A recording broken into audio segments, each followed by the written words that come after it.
vegetation. The moment we say natural vegetation, it is something, it is about vegetation which is growing naturally. The words are clear. The vegetation which is growing naturally, that is, it is not being sown by the trees have not been planted. It grows in natural surroundings. So why will the plant grow? What type of plants can grow and why will they grow? A particular type of plant grows in a particular surrounding. There are various factors.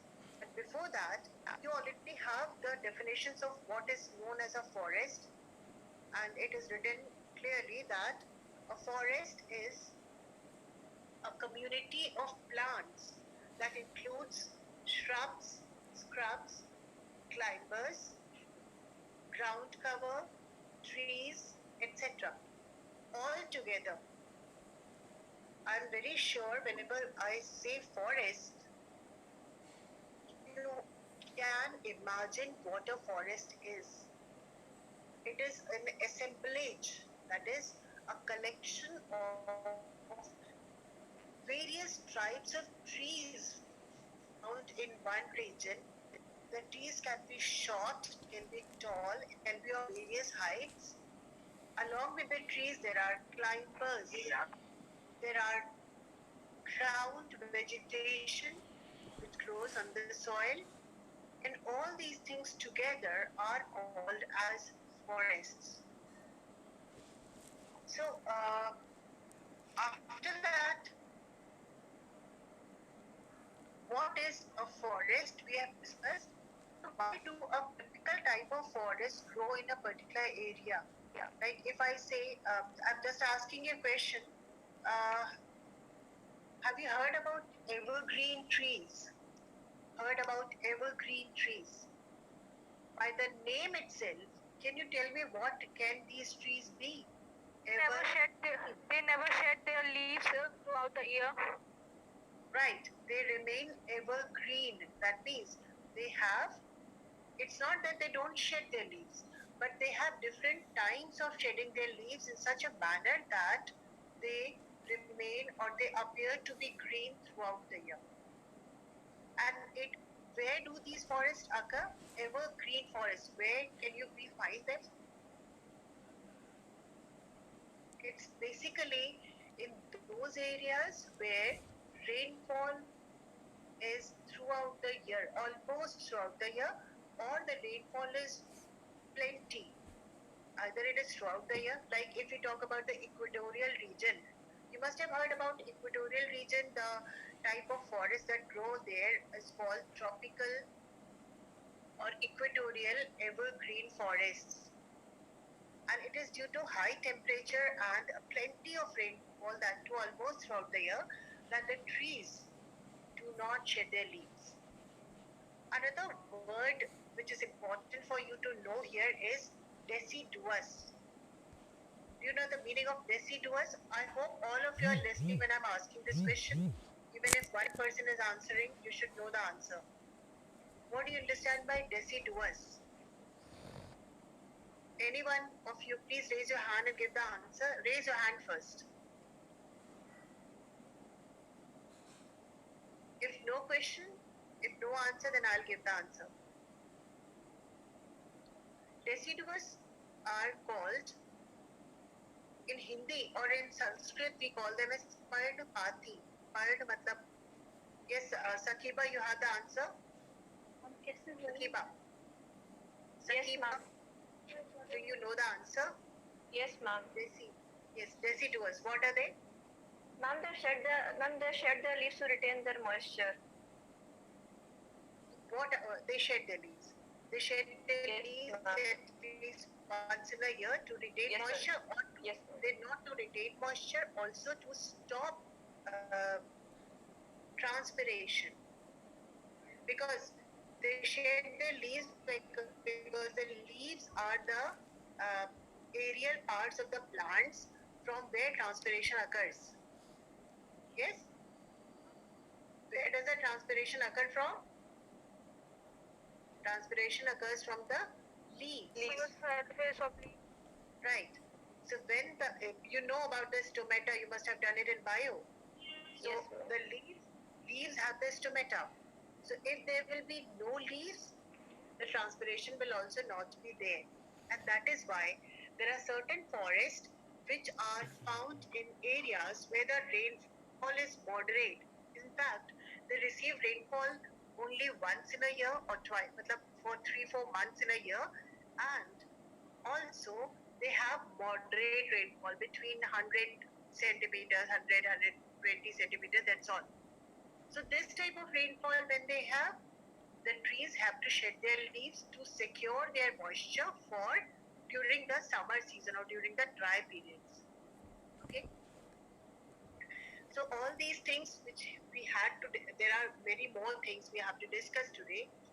Uh, the definitions which I've already given you, the definitions which I've already given you, you have to learn them, and I don't think they are very difficult. Like there are definition of forest, there is a definition of flora, fauna, natural vegetation, afforestation. Now, what is the difference between afforestation and reforestation? Afforestation and reforestation or reforestation. Afforestation simply is the scheme of planting new trees or trees in a new area where there would not have been forest earlier. Now there are forests because of this planting of trees. It could be somewhere on the track or near in the track or along the roads, near the track of the railways, anywhere where they have a place to plant the trees, they plant the trees, and that process is called as afforestation.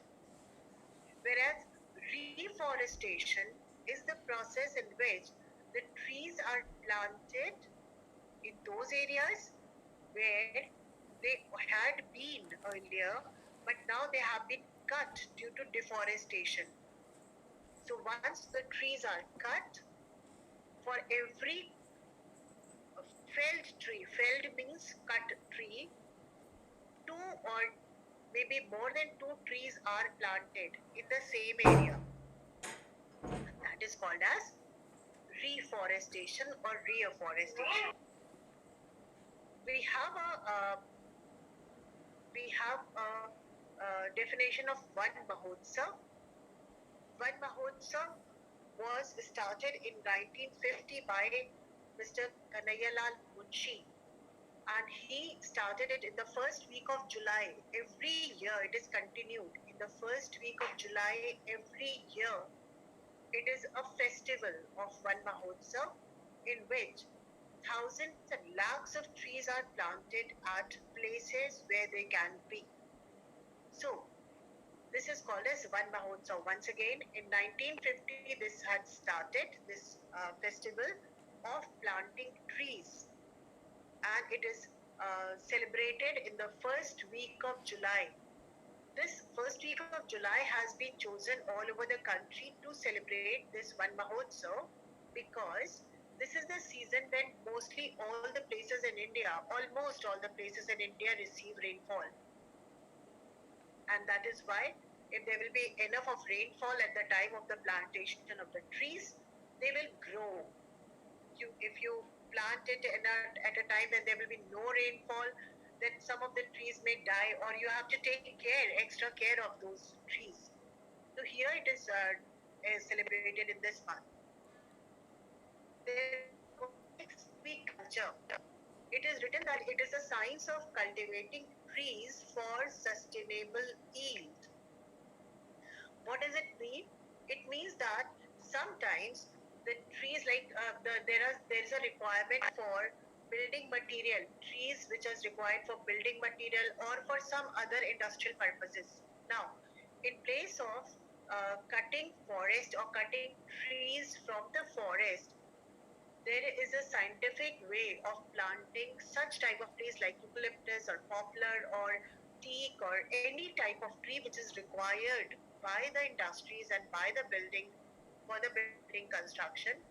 These trees are planted And as they grow, another trees are being planted so that there is a continuous growth and availability of these forests. Devesh, you have a question? No, ma'am. Your mic is unmuted, that is why.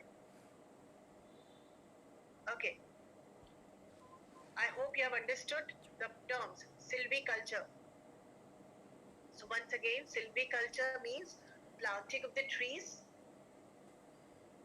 to have sustainable development of the forest. That is, trees which are required by the industries are planted in such a manner that they are available for such industries throughout the year.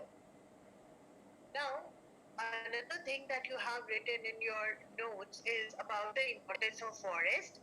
And students, be very careful about this. I have only 2 minutes left, and I hope no one stops my meeting, ends my meeting. There are productive functions, protective functions, regulatory functions, and accessory functions. All of them have a particular meaning. When it is talked about productive, you will see the things that the forests provide,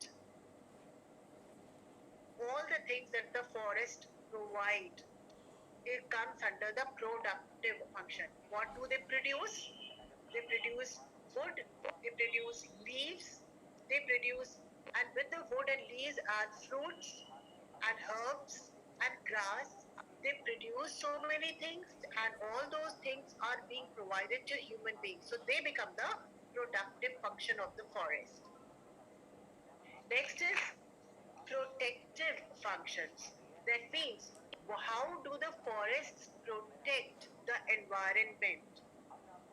We know that the forests are, they are, the trees are planted because the roots of the plants will hold the soil, and because of that they will prevent soil from getting eroded. Along with that, they also help the percolation of water.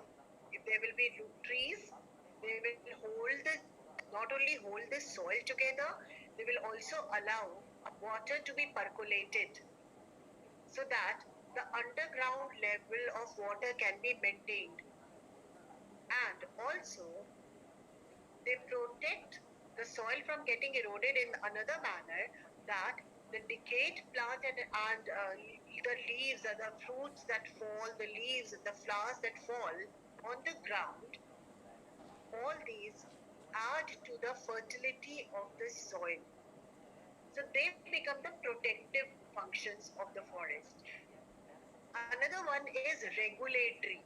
That means every day the forests, the trees, they, every moment they are actually uh, absorbing carbon dioxide and releasing oxygen. They keep on regulating the uh, gaseous composition in the air. Regulatory function. The gases in the in the atmosphere